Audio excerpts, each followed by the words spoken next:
કવાંટ તાલુકાના પડવાણી મુકામે આજરોજ આમ આદમી પાર્ટી દ્વારા સ્થાનિક સ્વરાજની ચૂંટણીને લઈને ડેડિયાપાડાના ધારાસભ્ય ચૈતરભાઈ વસાવાએ એક બેઠકને સંબોધન કર્યું હતું અને જેમાં તંત્ર દ્વારા આડકતરી રીતે આ સભા ન થાય તેવા પ્રયાસો થયા હોય તેવું લાગી રહ્યું હતું। જ્યારે આ સભા ન થાય તે માટે 2 ડીજે આસપાસ મૂકવામાં આવેલા હતા સભાની અને તેને લઈને ચૈતર વસાવા બોલ્યા કે હાલમાં જેટલા ડીજે વગાડવા હોય એટલા વગાડી લો, 28 સાંજે અમે ડીજે વગાડીશું, તમે સાંભળજો।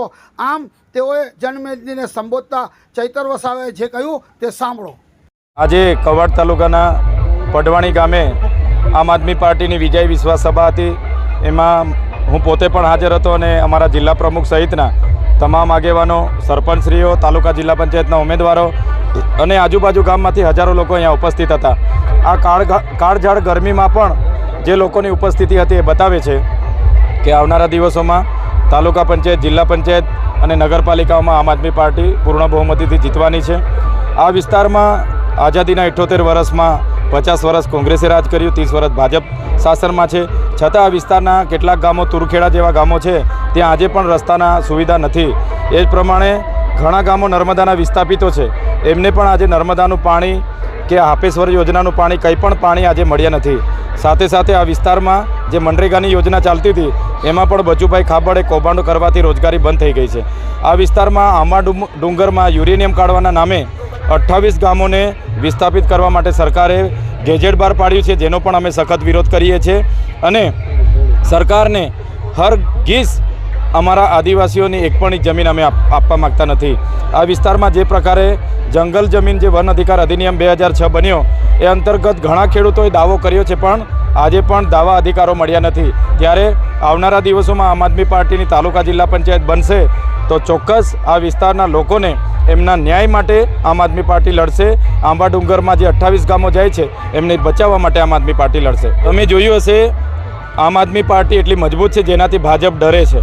આજે અમારી સભા હતી, એની 100 મીટરમાં એમના ધારાસભ્ય અને સાંસદે 2 ડીજે મોકલીને અહીંયા ઘોંઘાટ ઊભો કરવાનો પ્રયાસ કર્યો છે, ઘર્ષણ ઊભું કરવાનો પ્રયાસ કર્યો છે। તો આ એક ડર છે।